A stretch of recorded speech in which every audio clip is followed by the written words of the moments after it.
everyone. Thanks for tuning in. Welcome to Who Owns Kenya. I'm your host, Grace Matheka. Now, there's a 90% chance that you either follow him on social media, have seen him on screen, or even heard of him. He's a renowned Kenyan actor and film director. Today, he joins us to talk about his new movie, Click, Click, Bang, a movie that has attracted a lot of attention in the last 2 weeks. And he's not alone. He's joined by Basil Mungai, the lead actor in the new movie. Welcome to the show. Thank you so much, Abel, for this interview. Anytime. Karibu sana to Who Owns Kenya. Asante sana. So tell us about yourself, other than acting, which is what all of us know you for. What else do you do? I run a company called Philip Productions. Yeah. I'm the co-founder and the creative lead. I also run a YouTube channel under the name Abel Mutua, which is a place where I steam off. Basically what the channel does is just tell stories that are entertaining, inspiring, and educational. Okay. I thrive on that. So generally you're a creative. Yes, absolutely. Was it something you grew up knowing you will do, or something you had to learn along the way? So you discover things along the way as you go. Yeah. You're born creative, but you don't know it. But the more you grow, the more you discover your abilities. And I think that's exactly what happened with me. Okay. When I was young, I wanted to be a news anchor. So when I went to college to study this whole media thing, I wanted to do broadcast journalism because that's what news anchors do. Okay. Then I think I didn't get the slot, so I had to change to film production. Okay. And I fell in love with it the first time because, again, I was a creative, I didn't know it. Yeah. So when I got into that class and I discovered exactly what film production entails, I discovered that is actually where I belong. Okay. So you mentioned growing up. Yeah. How did your childhood contribute to your love for film and creative? Nice. Personally, I was a lover of television, still am. I used to watch TV, Mazeani. What was your favorite show as a kid? As a kid? Oh my God. Hey, Maze, I'm a fossil, yani. Hata sijui kama naweza kujua hizi shows, yani. So when I was a kid, the shows we used to watch were Akina Tarzan, Akina, there was a cartoon called Mowgli.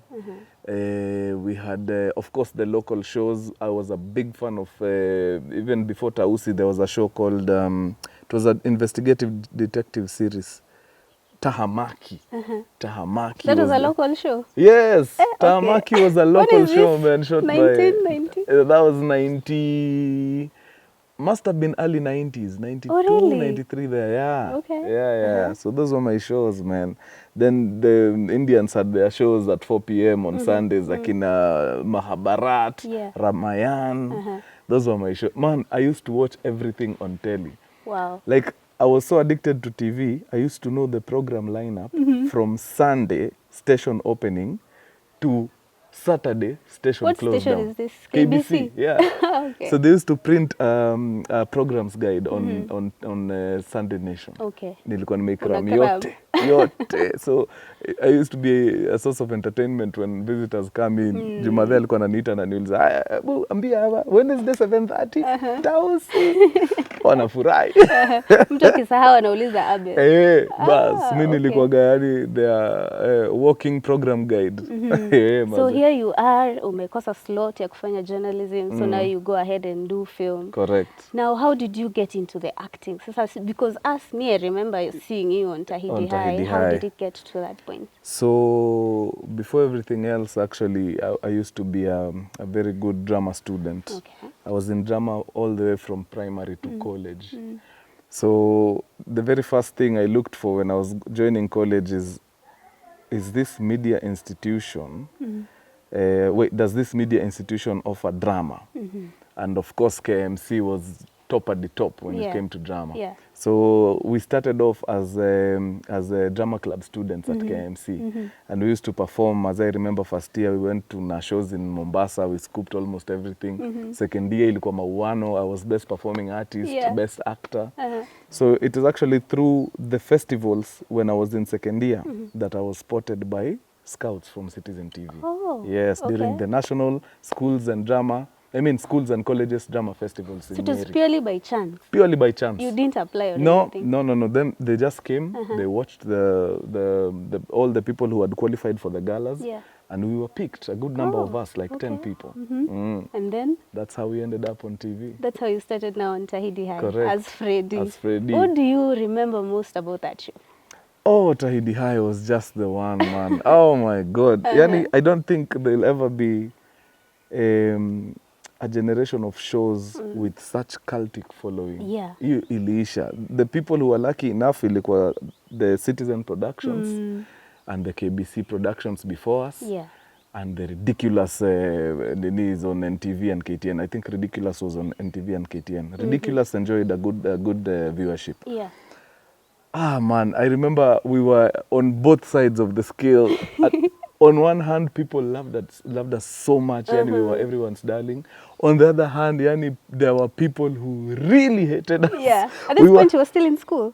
I was in college. College, I was in college, yeah. yes. I remember we were the subject of discussion in Parliament, not once, not twice. They wanted that show to be banned. Yeah, but we made it through, man. What do you remember? What do you like most about that era of your career? Of my career? Do you know, those days, like, fame was very secondary. And that's something that we are missing nowadays. Us guys were doing it for the love. Yani we used to love doing it. Mpaka every Tuesday when the show airs na hauko nyumbani, we used to gather inside supermarkets where they sell TVs. Juu kwa super unajua ukiingia huko where they sell TVs wameweka stations. So tunagather, si wote mali Citizen iko, we watch the show. Yani it wasn't for the money, it wasn't for anything else. It was just for the pure love and passion. Yeah. Okay, that's nice. So now, after you've talked, because you stayed at Tahidi High for a while. Yes. And then, you know, you became sort of too old for high school. And then now you katoka Tahidi High. Yes. I remember seeing you on Hapakule News. I did Hapakule News. And also you had something to do with the Real Housewives of Kawangware. Correct. Tell us a bit about that. So after I left Citizen, I was at home for quite a while. Yeah. Until I got a phone call from a lady called Sarah Migwe. She runs a studio called Protel Studios. Okay. And she had this beautiful idea of doing news in Sheng. And I had done a couple of her shows. She used to have a stand-up comedy show called LOL. So I used to fill in for people when they don't come. Then when they don't show up, they used to call me, I fill in for them. Yeah. So when this whole idea for Hapakule News came, I was among the first people she called. Actually, she called Freddy, Buddha Boss, and myself. And we decided, you know what, let's do it. And we did Hapakule News. Now, in the course of doing Hapakule News, we did a small segment as part of Hapakule News. Okay. This segment was called The Real Housewives of Kawangware. It was a segment on Hapakule. Okay. Yes. Before it became a show. Before it became a show. So when the thing went online, oh my God. It blew up. Oh, now, okay, those days it wasn't like today at things can go to up to 1 million views. But for you to get 340,000 views at the time. It was a big deal. Totally. This was 2013 towards the end. Yeah. So internet hadn't become this monster that it is now. So the executives at KTN saw it and they were like, no, there's something here. Yeah. You guys, you need to make this into a whole independent show. And that's what we did. And Real Housewives of Kawangware came through. And people like Njugu show born. Correct. Okay. Correct. So now coming from acting at Tahidi High and then now doing Hapakule, comedy seems to be like a central part of your career or of your art. Yes. Is it something intentional or it's something that just happened? The comedy part. The comedy bit.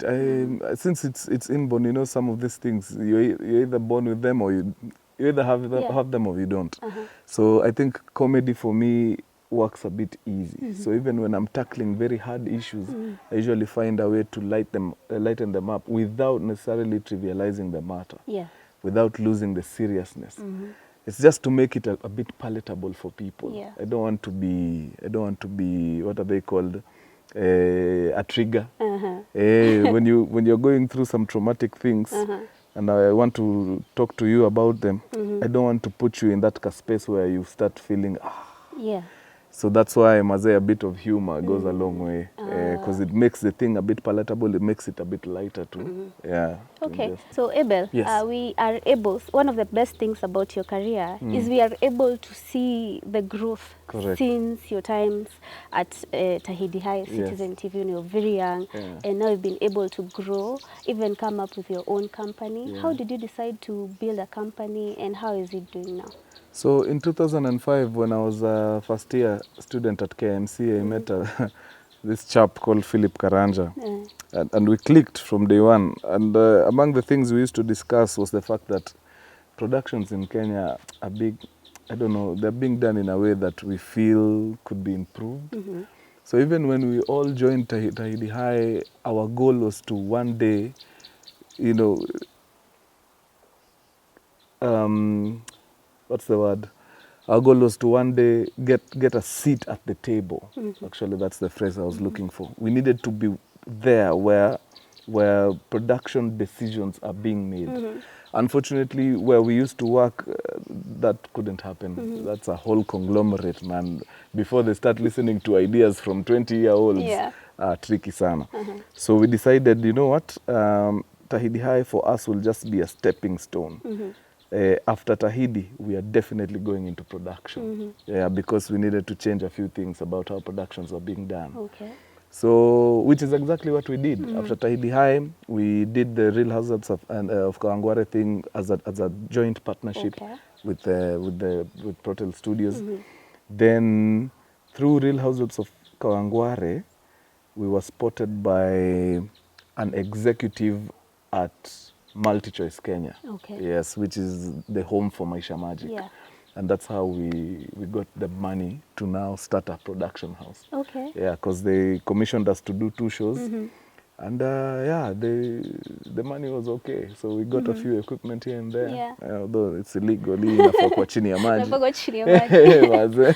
How was it at the beginning? Was it as hard as you anticipated, or? Yes, because we were all about passion, Yeah. but we didn't have any clue about the business aspect of running a production house. And at the end of the day, passion is important. It fuels you, it keeps you going. But if the numbers are not making sense, then you're not going anywhere, unfortunately. Yeah. Which is a lesson we learned the hard way, the first and the second years we started. Okay. Yes. What are some of the shows that you will say propelled your company into the big giant it is today? Suna Johnny, for sure. Suna Johnny and Hulabalu Estate. Yeah. Those 2 shows. Hey. So for Suna Johnny, it was, you know, that a proper show for mass market. So it opened us up to a group of people who are bougie, Yeah. but they kinda want to associate with the ghetto. mass, with ghetto. Then Hulabalu Estate now took us to the Bundus. Mazee Khwisero, Kakamega, huko sisi, fire. So those 2 shows are the reason why Affiliate Production is standing today. Yeah. okay. They did very well, very well. They opened us up to areas that we hadn't quite reached. Yeah. Yeah. Okay. And also it helped you to expand your creativity Oh as yes, well, yeah? absolutely. Okay, so now you're a man of very many hats. And you're this creative that is almost incomparable. Now you branched into something that's that's very new in our market, storytelling on YouTube. Yeah. Mkurugenzi. Yes. Tell us about that. Actually, by the way, it's not very, okay, it's new to the market, but culturally it's been there. We Africans thrive on stories. Okay. It's sad that culture is slowly fading away. I don't, like shows for nowadays are .com, but instead of telling the grandkid stories, all of them are on YouTube. Snapchat. But yeah, stories are very integral part of a society, man, because that's how information is passed from one generation to the other. So, okay, I won't lie, I was very intentional when I started it. Okay. To be really honest, I was just passing time. Because it was COVID time, we were at home, we had nothing to do. And the wifey was like, you know what, you just grab a seat, use your phone, shoot something. Yeah. Because you have stories for days. And we did, and it became something else. So that opened us up to a whole different idea. The reason why we were at home is because we were heavily dependent on one client, which is very dangerous. You need to be operating on a level where you have multiple income streams, multiple sources of income, so that when one goes down, you still have backup. Okay. When you're depending on one client to feed you and do everything for you, when that client is taken out of the picture, that's it, you're sunk. Wow. So for us, this storytelling thing became a tool for us to be able to create a community through which we can be able to sell our stuff. Yeah, and just transition from B2B, business to business, to B2C, business to consumer. Yeah.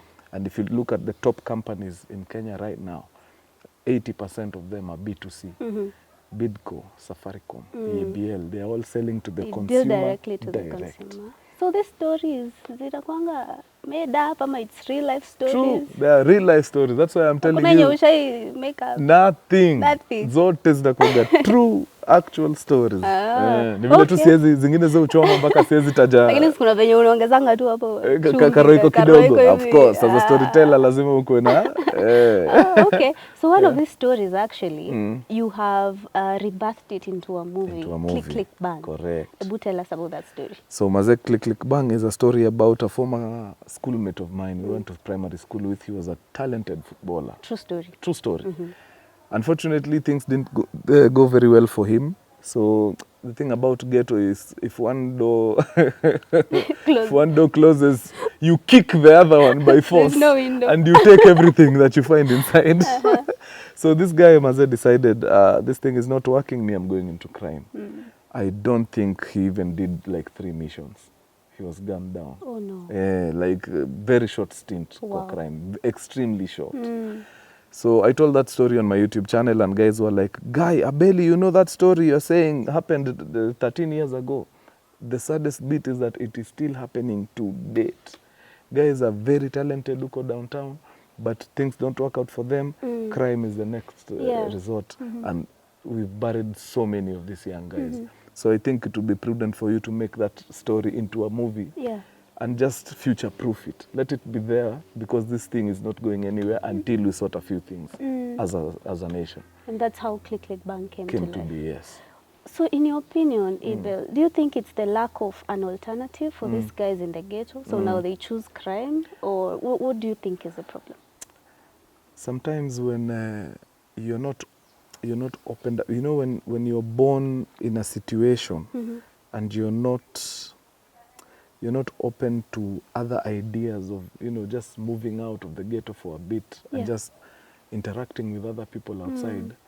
Sometimes you tend to think that what you have with you at that particular time is the only thing you have. Like, ni hard sana mazee ujitoe kwa hiyo situation ya ghetto. Yeah. Utoke huko nje uangalie ni nini vijana age yangu wanafanya mitaa zingine. For them it was talent. That talent has been nurtured from when they were 6 years old, 7 years old. Yeah. Then a guy gets to 18. You tell them, Maze, talent yako si enough. This guy does not know anything else. So they take the easy way out, which is crime.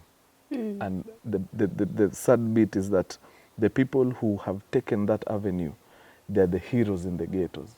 Wale wase wa deadly walipigwa marisasi mob na makaraundi wase. Huu ndio wako na sifa kwa mtaa. Wow. So mtu anajiambia tu fiti ya hii gas yote niko nayo kwa lungs. Nachezanga ball 90 minutes.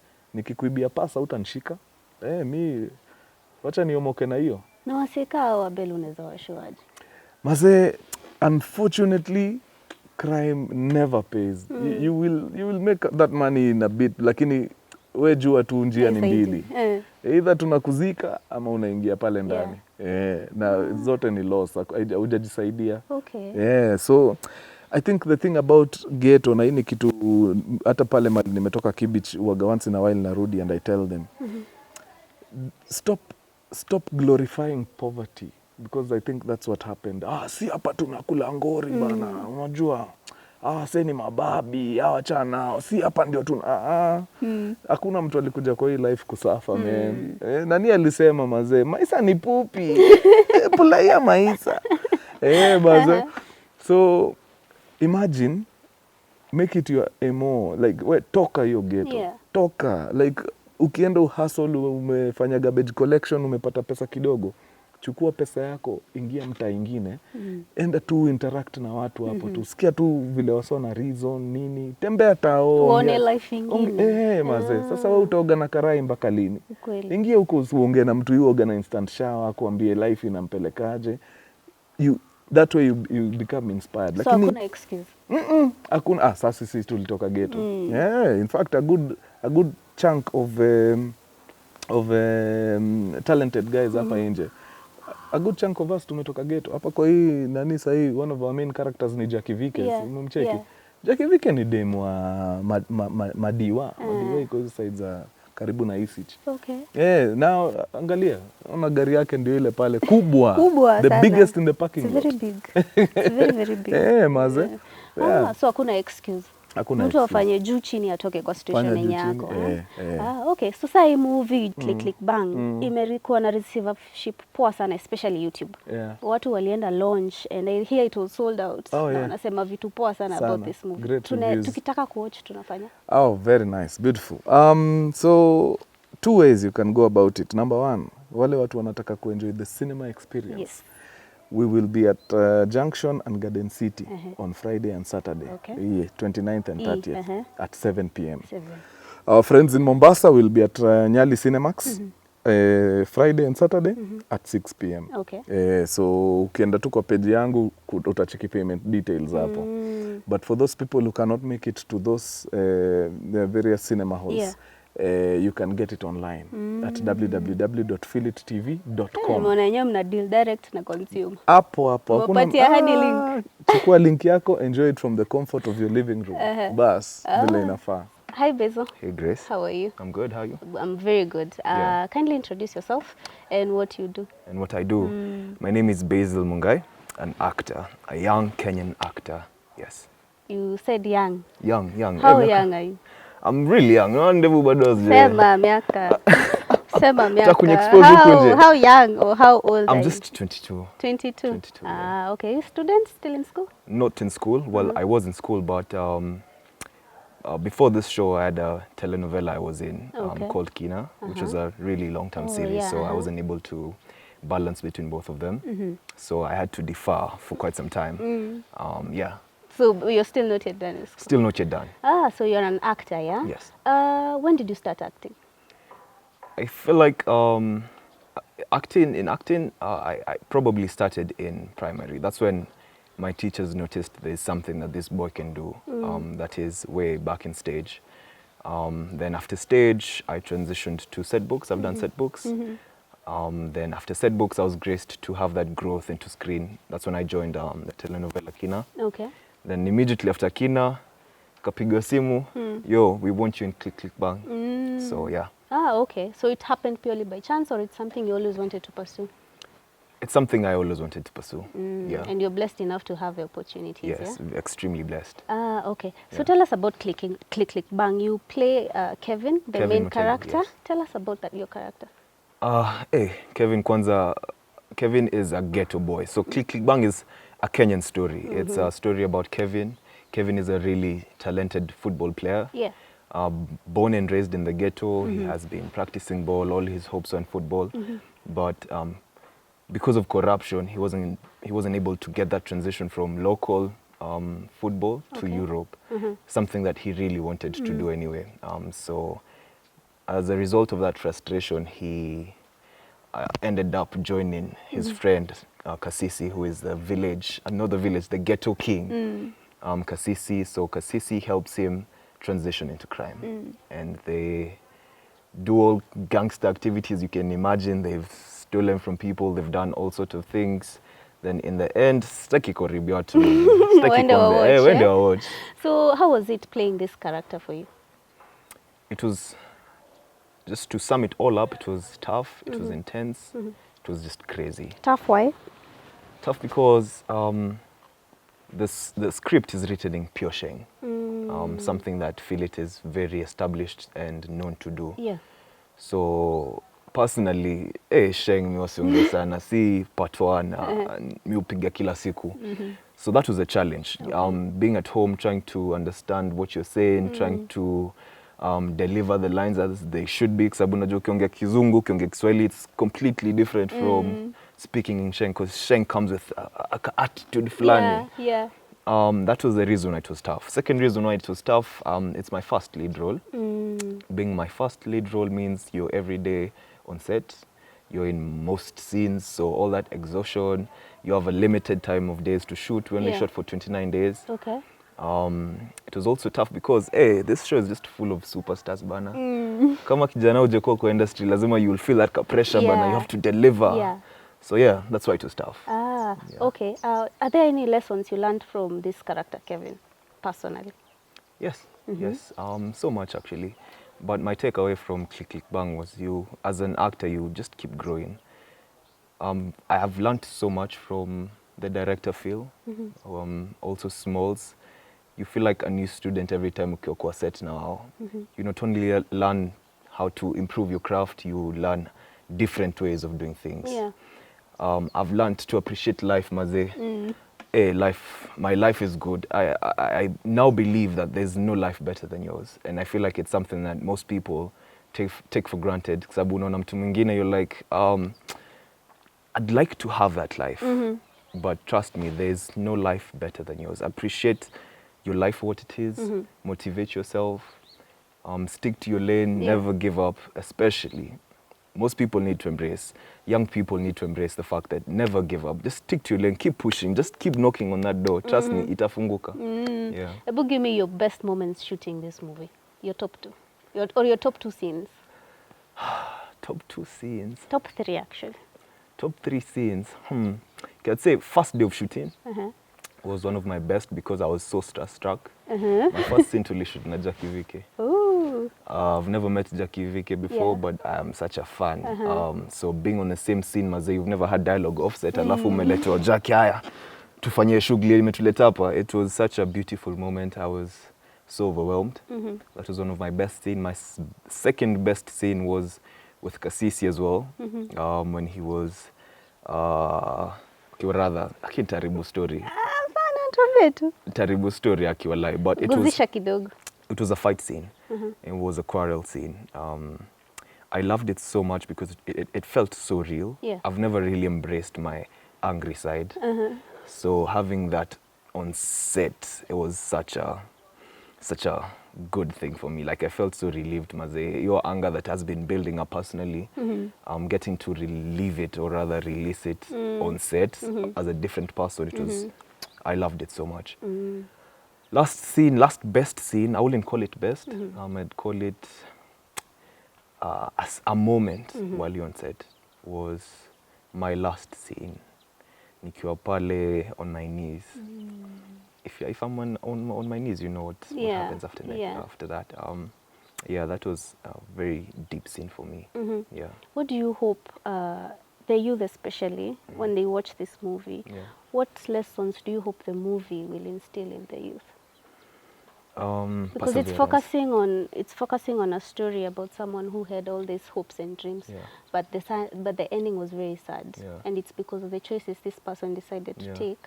So what lessons do you hope the viewers can learn from this movie? I'd like the viewers to take two key things. First of all, stick to your lane.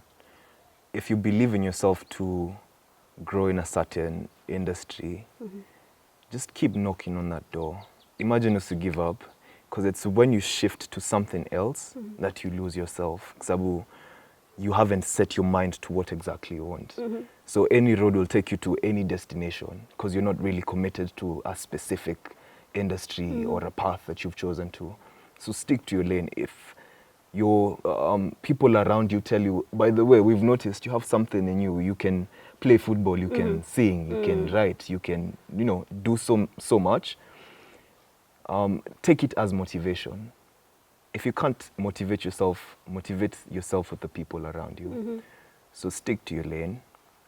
Second thing, I'd say never give up. Never give up. Trust me. It's so simple. It's as simple as praying every day, finding motivation in God, finding motivation in the belief that you have in yourself. And definitely, if you're consistent and believe in yourself, you would find yourself where you need to be in the long run. Okay. Yes. Thank you very much. We've enjoyed your company. My Tell us pleasure. where we can watch the movie. Click, click, bang. First of all, the premiere was so overwhelming, I must mention. Sijui kama ulikuja. Sikupata nafasi but nimewatch movie. Umewatch movie? Aye. So people can watch it on the link. So we have a link that you can purchase for only 250 Kenyan shillings. Lakini hapo kwa side kwa website ya feelittv.com. Feel generous to support local talent, feel generous to support Feel It, feel generous to support the industry in short. Sababu that donation you make is not only for us, but it also supports the next project. Get it on Feel It, that's purchase link. It's also going to be showing this Friday, that's the 29th and 30th in Junction Mall. Okay. It will also be showing in Garden City Mall. Pia Mombasa, watu wa Mombasa tujasahau.